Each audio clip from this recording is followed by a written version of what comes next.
I keep forgetting Canyon's one of the few maps that doesn't have the drop ships on it. All right, we are on the RJF side. We've got 2 Supernovas and a Summoner. Summoner popping up into that junkyard region, taking an immediate look over the Epsilon corner with those PPCs. He's gonna take a look on that side where a majority of these guys are. Over to the hill here with 2 Supernovas, 2 Night Gears. That looks like a very familiar deck. So they are heading over to the Bucket Hill, and I have no doubt in my mind these guys are going to be rolling with some ER large lasers. Of course, they are. The ER large fire coming out. So they've got 4 mechs set back in. This is the most mechs I've ever seen set up in this Bucket Hill region thus far. They are doing a little bit of an Epsilon shift, though, as they look to try and, I guess, flush RJF out, but RJF has spread out. They've already got mechs. An Arctic Cheetah, Buria, setting up in a radio tower and really getting in. He has been seen, though, so he has to be extremely careful as Better Call Saul. Nice strike into that Hunchback 2C. Mostly arm damage, no doubt. Down to 73%, though. That armor adds up. And Buria coming in extremely aggressively, just getting in on the backside of JGX. He has to be careful, though, because he could get picked by Dario and Rabbit as they come up to counter. That could end up as a huge mistake if they get jumped on. I cannot believe how aggressively these guys are right in on the backside, but they're getting some good scratch in. That's good arty strike on Epsilon Hill right there, too, on both Supernova. Pelmashek and Buria definitely shaking things up a bit, getting in on the backfield and really forcing JGX back on their heels. In terms of trades, though, a lot of damage going back and forth. I think RJF is putting out quite decent numbers early on here. Little bit of a fluff there on that strike. The Cheetah. It looks like it might have just missed, but Dario looking to get some angles in here on these Cheetahs. And here comes another strike on Epsilon Hill. The Supernova just ate another one here. That's Dargor A7X, and he's getting fire from both sides on that hill. Another strike coming in right now. Arty strike down to 51%. They are stacking these strikes up good, and they are really putting a lot of damage in on these mechs early on.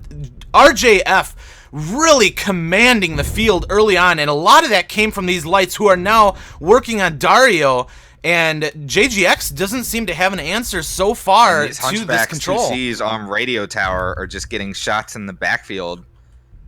Fradek up on top here, getting hit from radio tower for sure. They've got lots of angles on JGX right now. JGX looks like they're dropping down a bit into Epsilon corner, which I think is the right strategy to take away that fire from radio tower. But that's still not a good place to be pinned down. So there's a Summoner going face-to-face with this Cheetah. We have a light mech up at Junkyard. He's forced the Summoner off Junkyard right now.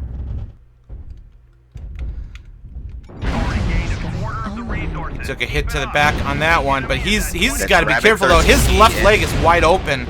He's getting some burn in from a Supernova, and he lost his leg.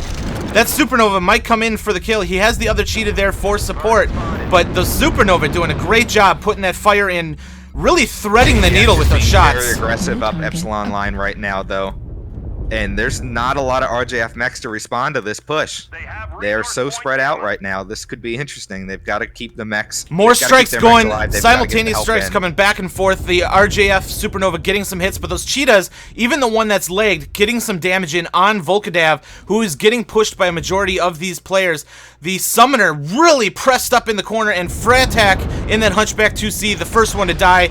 And the Summoner goes down as well. JGX actually starting to get some damage downfield now. In the backfield right now. And here's an Arctic Cheetah coming up on the backfield of the Supernova. Takes down Dargor A7X in the Supernova there, and now he's engaging the other Supernova. Pelmashek going in alone, and he gets laid. He's actually throwing that Cheetah away. He was trying to get Pasha, but that was not a very good trade. But Volkadav took down the Night Gear and then got taken down in response here. This is still a really even match.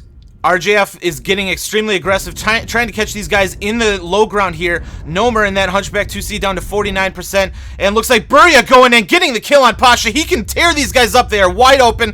Rabbit in that Arctic Cheetah, the next target for him. Those machine guns tearing into those open components. And he's getting in on Dario, who is lagged. And he should be able to take him out quickly. He goes down.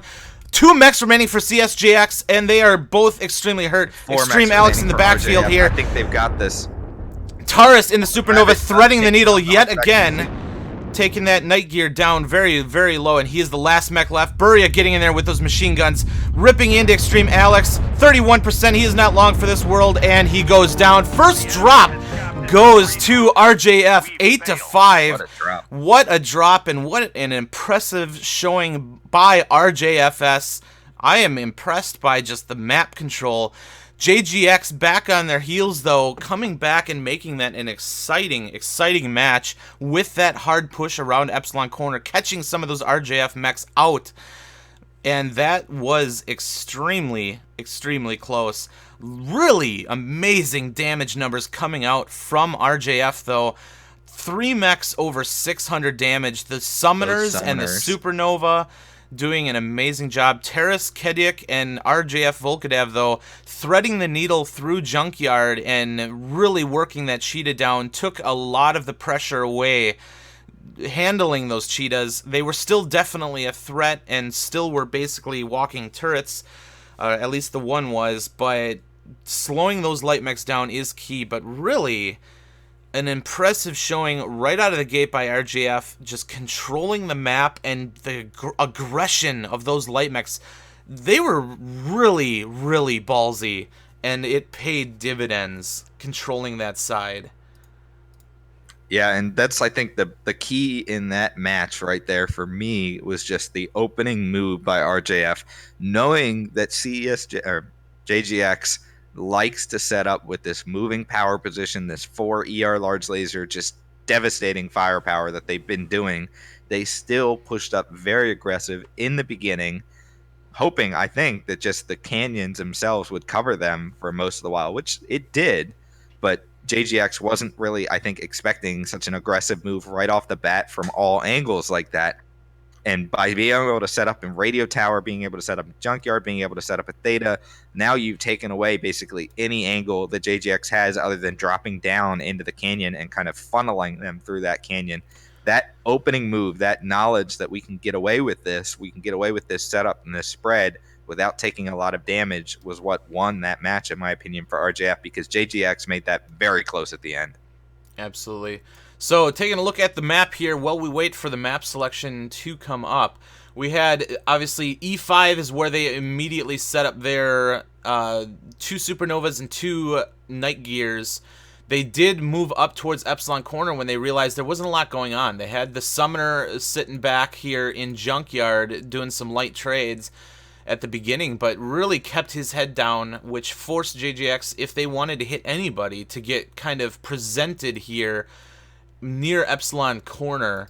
But then really just map control and essentially this push to Radio Tower by the Hunchbacks, able to get some really good fire in from that extreme angle, but those light mechs coming in all the way up through E4 and making a presence right up in the face of JGX, getting a lot of really good scratch in on the side with those ER medium lasers, with the Arctic Cheetahs, and then not only that, but keeping the Arctic Cheetahs at bay and on the defensive here, essentially forced to trade with those Cheetahs. That could have gone really bad for RJF. If somehow JGX was able to get a really good shot in on those Cheetahs and force them out of that position, they might have been able, especially with the open terrain down in that canyon, they could have been able to leg or severely maim those Cheetahs, and that could have caused RJF's entire strategy to fall apart. Just taking that hard flanking action away, leaving just those Hunchbacks sitting there on Radio Tower to get jumped by the opposing lights. But it didn't happen. RJF playing extremely close, but extremely careful at the same time, and they didn't allow themselves to get jumped. I think maybe if JGX got a little bit more aggressive on those light mechs down in that E4 canyon, flush them out, that could have given them a lot more room to breathe, a lot more room to trade, and it just did not happen.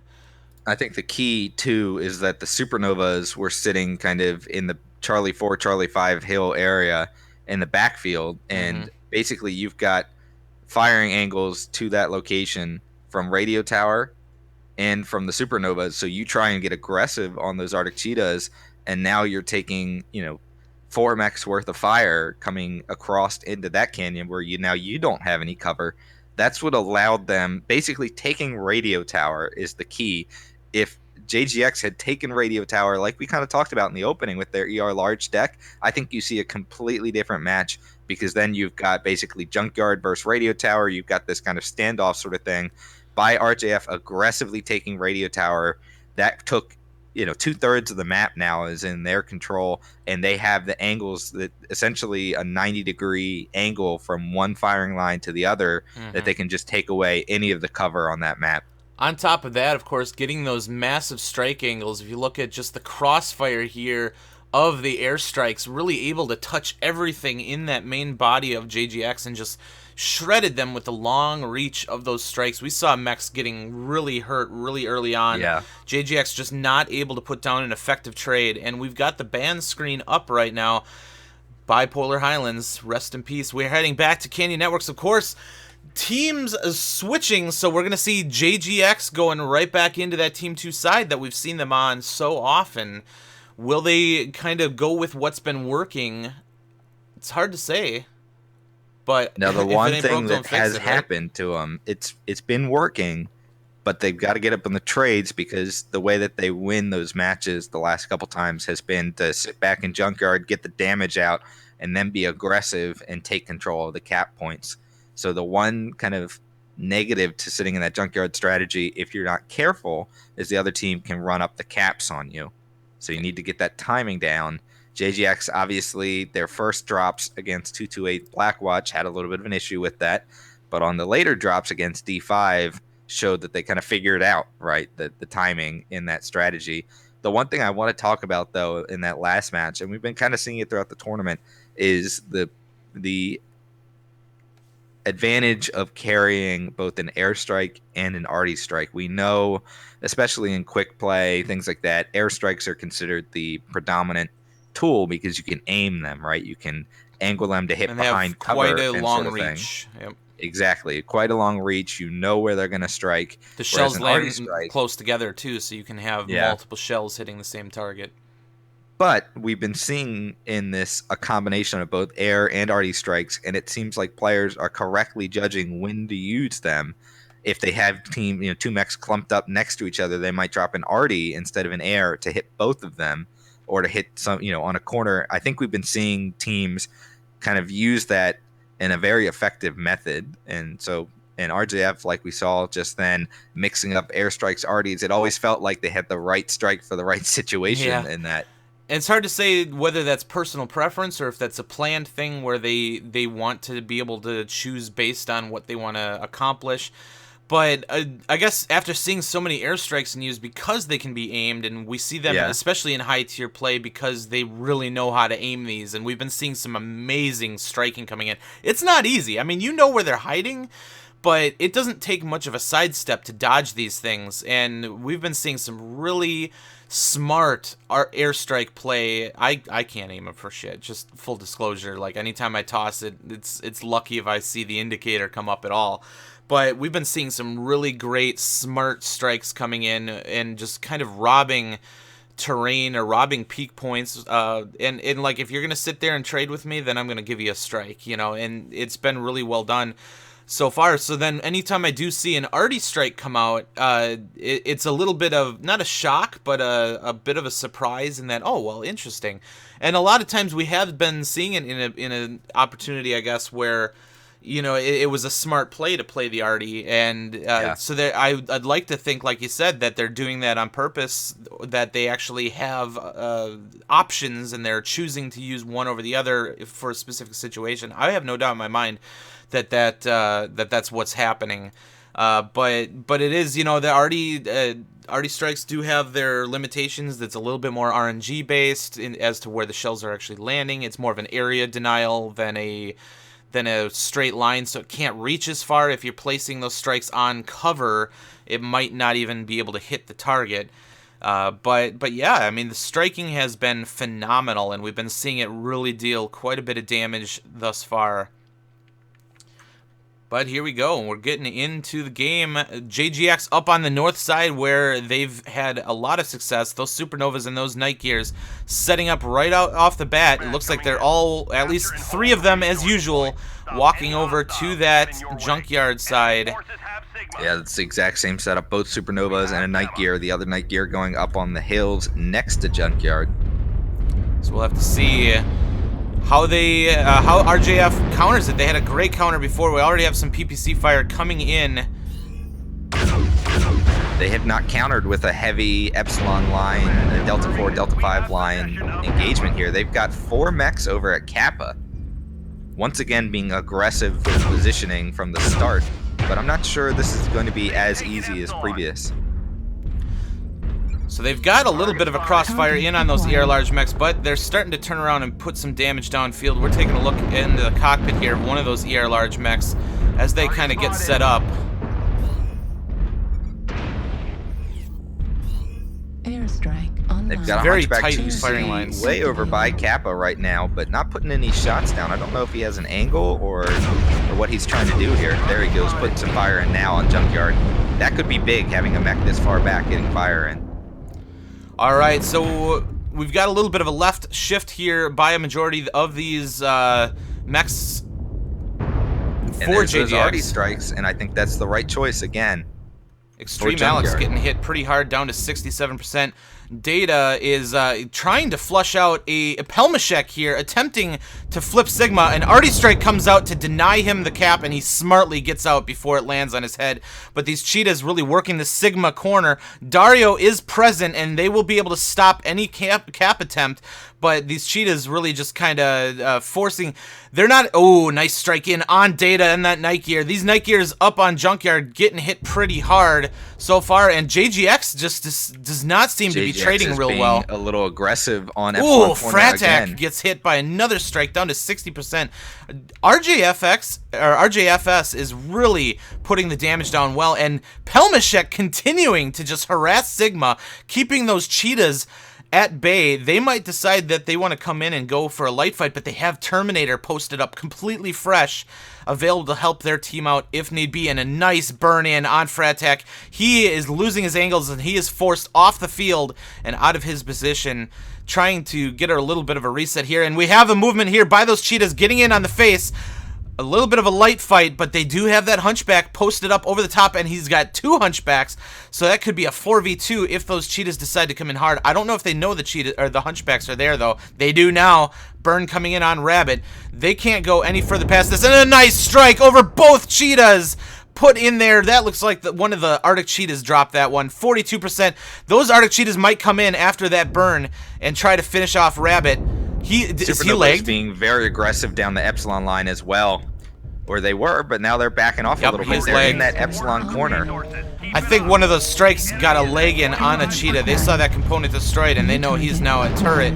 He's still. And the Hunchbacks are dropping low, going to engage these Cheetahs from the canyon side. Oh, and One Burya Cheetah comes goes in down. hard and takes him out. Cheetah's coming But in here's aggressive. the Night Gears from Junkyard helping them out. In the meantime, we've got the Supernova still kind of out in the open on the far side of Epsilon. Oh, here comes a corner. big strike. No The more other ticks at Cheetah Dario. goes down. That's big.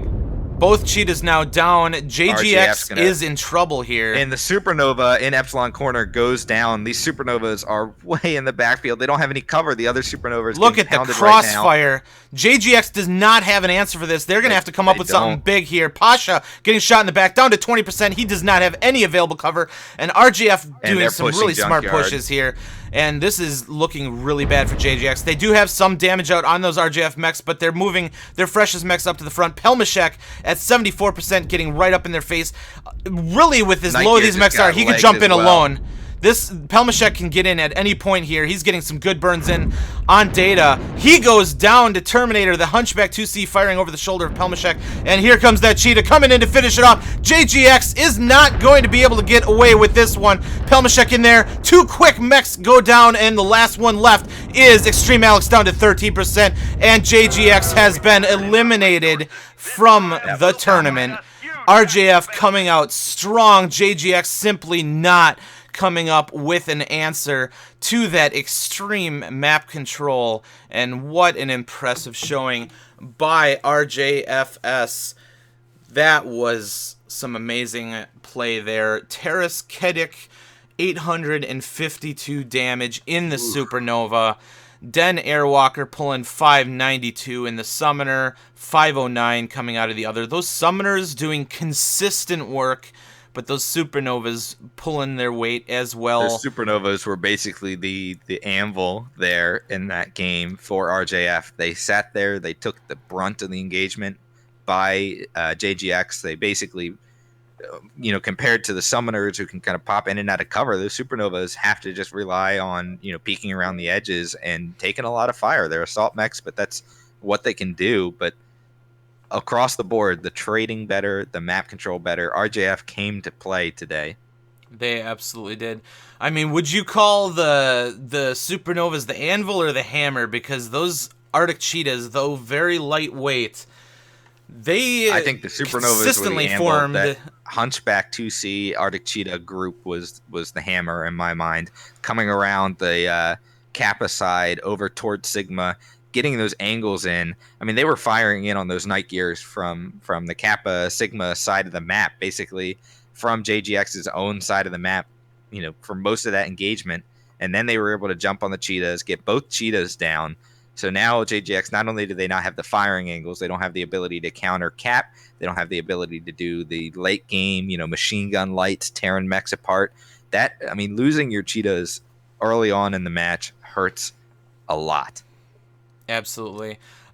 Just a reminder, guys, if you want to get entered into the drawings for the giveaways today, which will be coming up shortly, make sure you guys get into chat, get involved, cheer on your favorite teams, call out what you saw, and you will be automatically entered into the giveaways.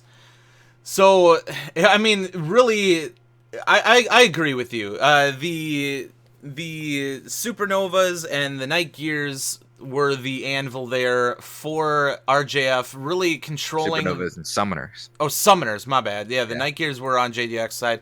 Really controlling that Epsilon side of the map. This is what happens when you've got the immovable objects of those Summoners and those Supernovas for RJFS, and the unstoppable force of the Hunchbacks and the Arctic Cheetahs coming in on the backfield, really controlling this portion of the map for their team, forcing JGX back into the corner here and just punishing them from multiple angles yet again. Again, that was aggressive initial movement by RJF. They went all the way up through Kappa. Oops, that is not the right color that I wanted to use there. They went all the way up, through Kappa into that region from the initial move. They didn't care what JGX was going to do. I think we did have some initial movement up to the radio tower, I think by the Hunchbacks. I saw some trades coming across Theta early on. Not a lot, though. It wasn't a lot. It was more making a presence. Yeah, definitely. I mean, but they had an initial presence there. But really that aggression from RJFS, the map control, the area denial, putting JGX back on their heels. JGX, in my opinion, needed a little bit more early aggression just to lock down areas of the map. But what their success in the past had been just really good trades, and they didn't get those really good trades this time. They didn't wear down their opponent for a later push. I don't think the cap points really played into this that much. I mean, they obviously RJFS with the map control naturally had the cap point control as well. But it was more just the positioning and the angles that RJFS received, allowing them to get the shots downfield, and they straight up won this like a skirmish map. They got in there, they shredded down JGX, they took them out of their comfort zone, took their cover away, and just did some fantastic work. Ultimately, they did get, I know, a Supernova down into this side here, but once again, just the shots coming in from multiple angles, able to take away that cover, and just never allowed him to get comfortable, never allowed him to really land effective shots. And just looking generally at just the blob of control here by RJFS versus where JGX was posted, just in that alone, you kind of feel that RJFS just had a better position, a better control. And once again, though, those lights brazenly moving in to challenge Sigma under fire and force those Arctic Cheetahs into the backfield to deal with them, and the support of those Hunchbacks coming in over the top. Those Cheetahs were in a losing fight there. They didn't have help from the rest of their team when they decided to push around and fight around that Sigma corner. And those Hunchbacks are 2 ER large, and then they pack 4 medium lasers, something like that, so they can engage that closer range and do a lot of damage. But again, both drops, I think, that point won by the initial aggression, basically the decision by RJF to just push up to these positions, push up to these kind of, I don't want to say exposed, but basically push into enemy territory, right, from the very start without caring what JGX does. Absolutely. And I mean, any other match, when I see mechs go in that aggressively, especially trading with the main body of their opponent with 2 mechs, and yeah, they're light mechs, they can bail out pretty quick, but normally I'd be like, whoa, man, being a little aggressive there, you gotta be careful or you're gonna get jumped. It didn't happen here. I just cannot believe how unchecked those RJFS lights were. That JGX did not generate an answer. I mean, maybe RJFS just felt that their lights, Pelmashek and Buria have consistently shown how aggressive they can be and how good in a scrum they can be. They can tangle in a light fight very well, and maybe RJFS thought that they could outdo the JGX lights, and clearly they did. I mean, they did have help over the top, but any other combination of teams having those lights up in the front like that, I would think that you would see a response in on those light mechs and that they would get shredded down, caught out, if you will, and it did not happen here, and I think that really, really cost JGX. But even still, with the fantastic light play by RJFS, their heavy and assault lances were landing their shots, landing their strikes. They were trading extremely well. They were trading extremely well. Something that we have not seen against JGX really at all yet, except for in the 228 match. But they were putting some really fantastic numbers down into JGX. So not only were they in a bad position, but they weren't able to trade their way out of that position. And that second showing, really an impressive outcome by RJFS. And they, of course, will move on in the bracket. Let's see. Let's take a look at the standings here to figure out who they're going to be up against. So JGX, of course, the 5th team to get knocked out of the tournament with that 2-0 decision by RJFS. They will be moving up then to Game 17, where they will fight the loser of Match 14. Whoever loses in Osiris versus Imperial in Game 14, they will be playing them. Of course, this is a super Saturday here for MechWarrior Online.